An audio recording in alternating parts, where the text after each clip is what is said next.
நமஸ்காரம். உங்கள் அன்பிற்கும் அபிமானத்திற்கும் வித்யாபத்திரம் விஆராஜா குளத்தூர்ந்து பேசுகிறேன். இது என்னுடைய 335வது வீடியோ.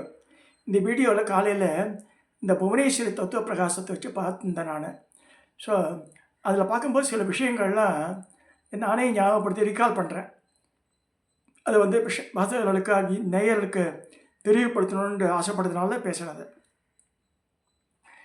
புறச்சரணம் இருக்குது. அதான் நிறைய பேர் கேட்குறா, இத்தனை 1,00,000 பண்ணிட்டா போதுமாண்ட அப்படின்லாம் கிடையாது. என்னோடய கணக்கு என்னென்னா, நான் சொல்லுவேன் எல்லாருக்கும், மந்திரம் சித்திக்கணும்னா ஏதோ ஒரு மந்திரம் எடுத்துட்டா கூட ஆயுஷு பரியந்தம் இருக்குது. கடைசி மூச்சு வரைக்கும் அந்த தேவதை உபாசிக்கணும்னு சொல்லியிருக்கு. சில பேர் இத்தனை பண்ணிட்டேன் போதுமான்னு கேட்குறா. அப்படிலாம் போதவே போதாது மந்திரங்களை. சரி, இந்த புறச்சரணம் சொல்லும்போது இந்த மந்திரம் எவ்வளவோ சொல்லணும்னு ஒரு கணக்கு இருக்குது. அந்த மாதிரி கணக்கே வேணான்ற என்னை பொறுத்த வரைக்கும் சொல்லிகிட்டே இருக்க வேண்டியதான் நம்ம முடிஞ்ச வரைக்கும். ஸோ அது இப் யூ வாண்ட் டு நோட்டிஃபைனா நோட் பண்ணி வச்சுக்கலாம், தப்பு இல்லை. ஸோ எவ்வளோ பண்ணியிருக்கோன்னு ஒரு தெரிஞ்சதுக்காக. ஸோ இப்போ இந்த குருவை வந்து ரொம்ப திரும்ப ஹோல் திங் இந்த ஸ்ரீவித்யா கிரமத்தில் பார்க்கும்போது சரி, வேறு எதில் இருந்தாலும் சரி, இந்த குருவனுடைய அருள் இல்லாமல் எதுவுமே நடக்காதுன்னு சொல்கிறேன். ஸோ இந்த புறச்சரணம் சொல்லும்போது குருவோட அருள் இருந்தாலே போதும், புறச்சரணம் இல்லாமல் சித்திக்கும், மந்திர சித்திக்கும்னு சொல்லப்படுறது. இது எப்படின்னு பார்க்கலாம். குருவை தேவதையாகவே பாவித்து பக்தியுடன் அவரை திருப்திப்படுத்த வேண்டும். என் மருமான் பசங்கள்லாம் அக்கா பெரிய அக்கா பசங்க அம்பத்தூரில் அவள் சொல்லுவாள், மோகன் குருஜி தான் எங்களுக்கு குரு, அவர் தான் வந்து லலிதா பரமேஸ்வரி. அப்போ அது மாதிரி ஒரு எண்ணம் வாழ்க்கை. அது உண்மையான எப்படின்னு கேட்டேன்னா, குரு தேவதை மந்திரம் எல்லாம் ஒன்று சொல்லியிருக்கு, ஞாபகம் வச்சுக்கணும். இதெல்லாம் வந்து ஒன்றுக்குள்ளே ஒன்று பிணைஞ்சது. அது தனித்தனியாக வேறுபடுத்தி பாகுபடுத்தி பார்க்க முடியாது. ஸோ அந்த மாதிரி எண்ணம் வந்துட்டுன்னா புறச்சரணமின்றிய மந்திரம் சித்திக்குன்னு சொல்லியிருக்கு. உபதேசம் அதே மாதிரி ஒன்று மோகன் ஒரு பையன் இருக்கான், பெரியக்காவோட பையன் மருமா. அவன் வந்து குருவோட காலை பிடிச்சிட்டுருவான், போய் காலை விட்றான்னு. எதுக்கு சொல்ல வரேன்னா, அந்த என் குருவர் இருந்தால் போதும், மந்திரம் தனியாக வந்து அபியாசம்லாம் தேவையில்லைன்னு பண்ணுவான். அது ஒரு வகை. அந்த மாதிரி சிஷ்ய பாவனையில் எவ்வளவோ வகைகள் இருக்குது. ஸோ உபதேச சாமர்த்தியத்தினாலேயும் குருவினுடைய அனுகிரகத்தினாலேயும் மந்திர பிரபாவத்தினாலேயும் பக்தியினாலேயும் மந்திர சித்தி ஏற்பட்டு விடுகிறது. சில பேருக்கு ஷார்ட் டைம்லே வந்துடுதுன்னா அவருடைய அந்த இது அந்த அவருடைய இந்த அதீத நம்பிக்கை, அந்த நம்பிக்கை தான் வந்து இதை செயல்பாடாக மாறுறது. அதை புரிஞ்சுக்கணும். இப்போ கலியுகம் பிறந்து நடந்துட்டுருக்கு இப்போது. ஸோ இப்போ வந்து முன்னாடி நடந்த கிருதயுகம், திரேதாயுகம், துவாபர யுகம் அதெல்லாம் அப்போல்லாம் ஒரே மாதிரி இருந்ததுதானே? இல்லை. என்னென்னா, புறச்சரணத்துக்கான ஜபம் முதலியவன் எண்ணிக்கை அந்தந்த யுகங்களுக்கு ஏற்ற மாதிரி மாறுபடுறது சொல்லப்பட்டிருக்கு. அதாவது மந்திர சாஸ்திரங்களை எவ்வளோ எண்ணிக்கை சொல்லப்படும், 4 லட்சம் 10 லட்சம் சொன்னோன்னா அதுதான் அந்த கிருதயுகத்தில் சொல்லியிருக்கு. ஸோ அவ்வளவே கிருதயுகத்தில் ஜபம் செய்தால் போதும். திரேதாயுகத்தில் கூறப்படுகிறது 2 மடங்கு பண்ணணும். அது கிருதயுகம், திரேதாயுகம், துவாபர யுகத்தில் 3 மடங்கு செய்யணும். கலியுகத்தில் அதில் 1 லட்சம் போட்டால் 4 மடங்கு செய்யணும்னு சொல்லியிருக்கு. அதனால் என்ன சொல்கிற, நம்ம 1 லட்சம் பண்ணானா you have to take int account only 30,000. நல்லா ஞாபகம் வச்சுக்கோங்க. கலியுக தர்மம் என்ன சொல்லியிருக்குன்னா, நம்ம பண்ணுறதுல 1/3 கூட எடுத்துக்க மாட்டேன்ற தேவர்கள் கணக்கில். ஸோ அதனால் நிறைய பண்ணினாதான் இப்போ மந்திரங்கள் சித்திக்குன்னு சொல்லியிருக்கு. புவனேஸ்வரி மந்திரமே ரொம்ப எளிமையான மந்திரம், மூச்சு காத்தோட சொல்லணும். ஓம் ஸ்ரீ மீன் ஸ்ரீ ஓம் ஸ்ரீ மீன் ஸ்ரீ ஓம் ஸ்ரீ மீன்ஸ்ன்னு சொன்னால் அதை படுத்துன்னு சொல்லலாம், உட்காந்து சொல்லலாம், குளிக்காமல் சொல்லலாம், குளிச்சு சொல்லலாம், உருண்டையும் சொல்லலாம், எப்படி வேணால் சொல்லலாம் சொன்னாலும். ஸோ அது வந்து 4 டைம்ஸ் கம்பேர்ட் டு கிருதயுகத்துலேருந்து கணக்கு வச்சுக்கணும் நீங்கள். ஸோ மாதிரி அவ்வளோ பண்ணணும். 1 லட்சம் சொன்னால் they will take into account only 25,000 to 30,000 தான் அக்கௌண்ட் எடுத்துப்பாங்க. ஸோ அந்த பாயிண்ட் புரிஞ்சுக்கணும் முதல்ல சாதகா. ஸோ புறச்சரணம் அனுஷ்டிப்பவன் ஜபாதிகள் செய்ய சங்கல்பம் செய்து கொண்டு விட்டால் பிறப்பாலும் நேரும் தீட்டு, அதாவது விருத்தி தீட்டு, நான் பண்ணலாமா வேணாமா கேட்குறேன், எந்த தீட்டு இருந்தாலும் கணக்கு கிடையாது.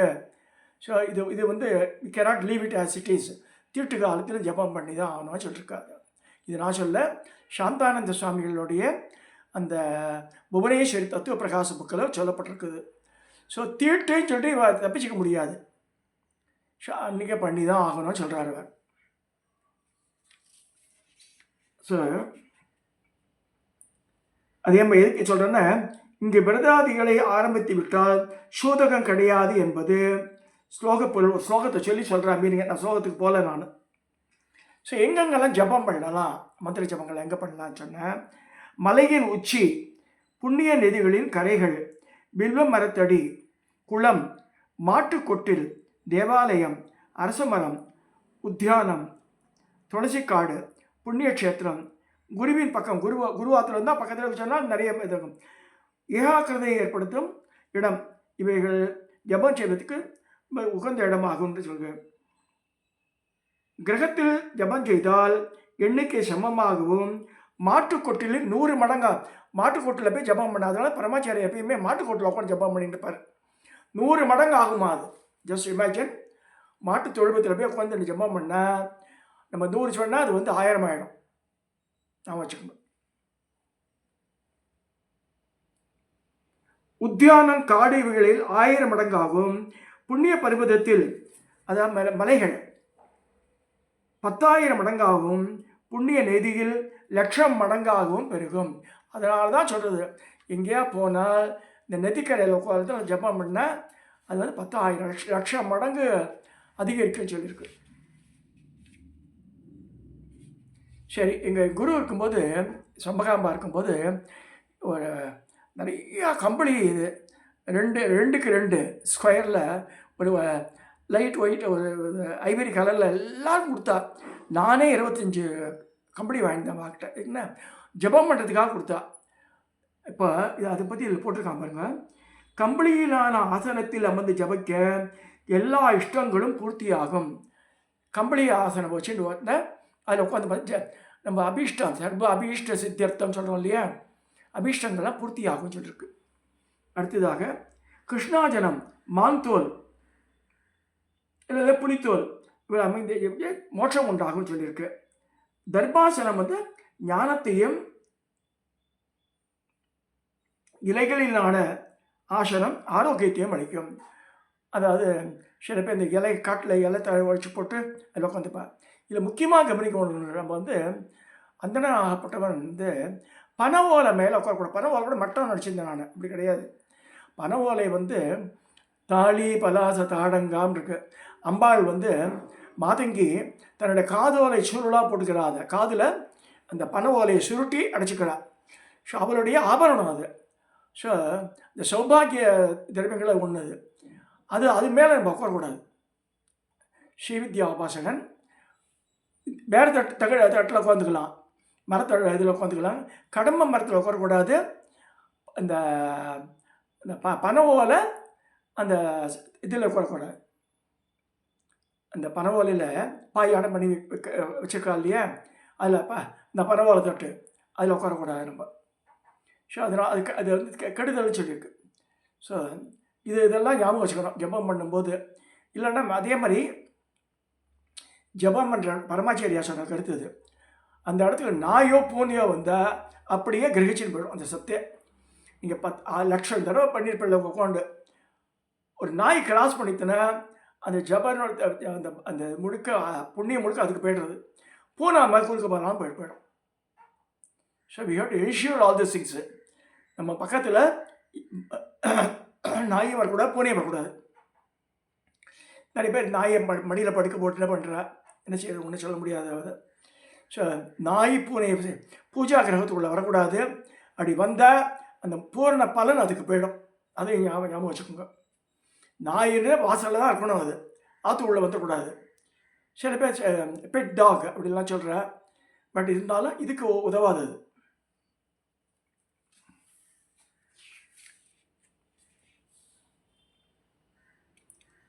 பால், பழம், விதிக்கப்பட்ட இலை, கிழங்கு முதலியவை, ஹபிஸ், சத்துமா, சர்க்கரை பொங்கல் சாப்பிட்டுட்டு இது இருக்கலாம், ஆகார நியமத்தோடு இருக்கலாம்னு சொல்லியிருக்கு.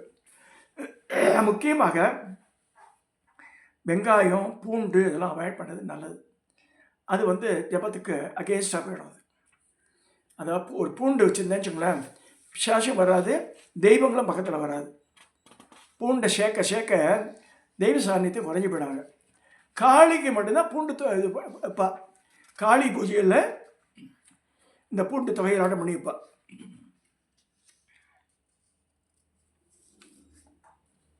சந்தன குழம்பால் நனைத்த கொன்றைப்பூ ராஜவிருஷம் புஷ்பங்களால் ஹோமம் செய்தால் சீக்கிரமே உலகங்களையும் சாதகன் வசீகரித்து விடுவான். இனிப்பில் சுவைத்த செந்தாமரை பூக்களால் 10,000 தடவை ஹோமம் செய்தால், அவ்வாறே எள்ளுடன் கிடந்த அரிசியினால் 10,000 தடவை ஹோமம் செய்தால் ராஜ்யம் பெறலாம். ஒரு போஸ்ட்டுக்கு ட்ரை பண்ணுறான்னா இந்த அட்டைன் இட் அப்படின்னு சொல்லிருக்கு.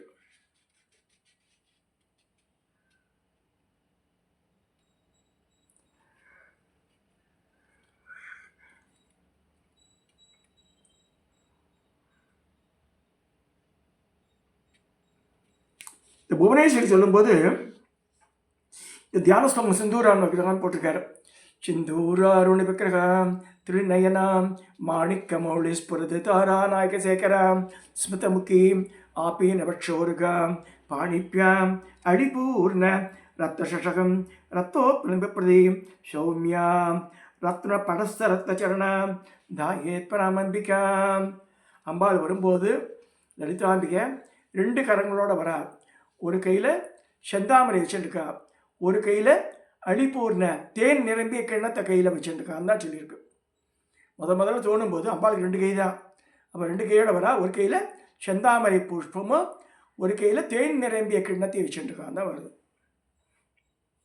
ஸோ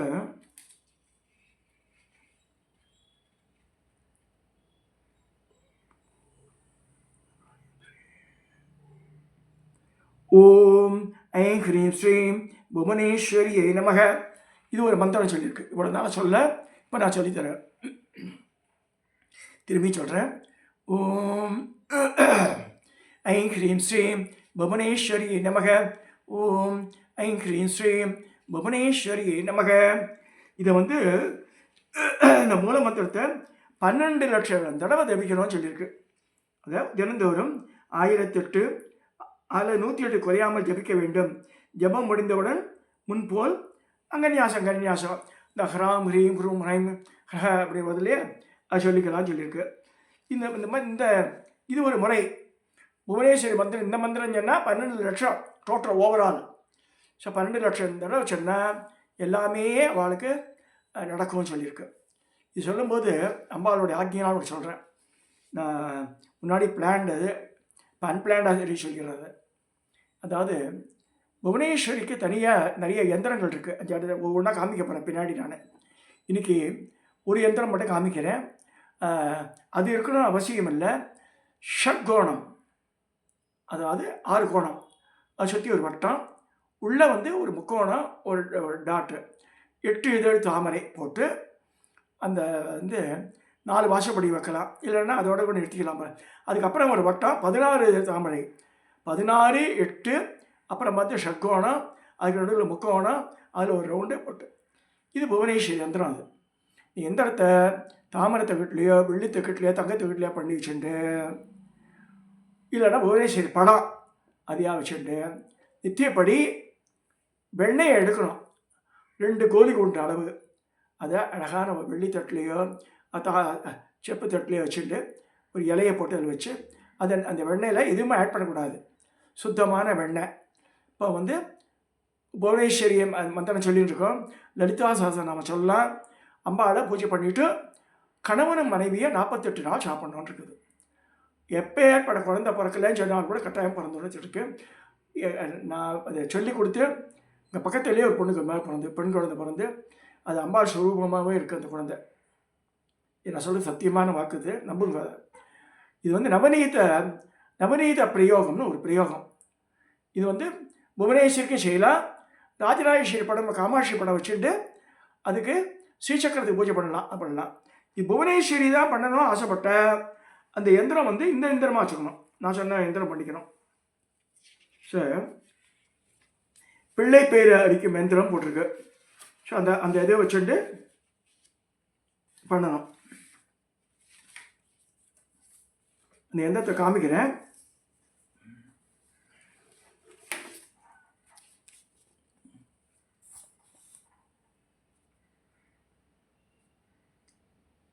இது லெட்டர்ஸ் வேணுமானா வேண்டாம், இந்த மாதிரி பண்ணலாம். 8 இதழ் தாமரை பாட்டுக்கா 8 இதழ் 3 அது 6 இதழ் தாமரை, அதுக்கப்புறமா வந்து அந்த ஹ்ரீம் ஹ்ரீம் ஹ்ரீமையும் போட்டிருக்கு, மந்திரங்கள் இருக்குது. இது போட்டால் போடலாம், இல்லைன்னா நான் சொன்னேன் அந்த அந்த எந்திரத்தை வச்சுக்கோங்க போதும்.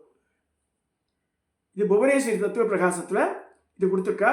இந்த ஸ்க்ரீன்ஷாட்டை எடுத்து யாராவது எந்திரம் போடுற வாட்டை போட்டு வச்சுக்கலாம். அது எப்போ ஏற்பாடு குழந்தை பிறக்கவே பிறக்காத கூட பிறந்துடும். அந்த மாதிரி இது நவநீத பிரயோகம்னு சொல்லியிருக்கு. வெண்ணெய் தான் நைவேத்தியம் அதுக்கு. ஏன்னா வெண்ணெய்க்கு தனி அதீத பவர் உண்டு. அது வந்து எங்கெங்கெல்லாம் அது ஃபெலோ பண்ணி பிளாக் ஆகிருக்கோ எல்லாத்தையுமே கிளியர் பண்ணிட்டோம் வெண்ணெய். பட் அம்பாளுக்கு நைவேத்தியம் பண்ணணும், கணவன் மனைவி மட்டும்தான் சாப்பிடணும், வேறு யாரும் சாப்பிடக்கூடாது. இதை சொல்லி இந்த புவனேஸ்வரனுடைய ஒரு எந்திரத்தை இன்னைக்கு காமிச்சிருக்கேன். நான் மிச்ச எந்திரங்கள்லாம் 1 by 1 பார்க்க போகிறோம் வருங்காலத்தில்.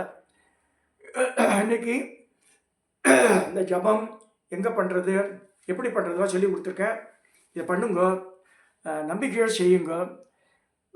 மிச்சம் நிறைய விஷயங்கள் இருக்குது, காரிய சித்தியெல்லாம் வரப்போகிறது பின்னாடி, அதெல்லாம் பார்க்கலாம் பின்னாடி. இப்போ இதோட இந்த 335 வீடியோவை நான் நிறைவு செய்கிறேன்.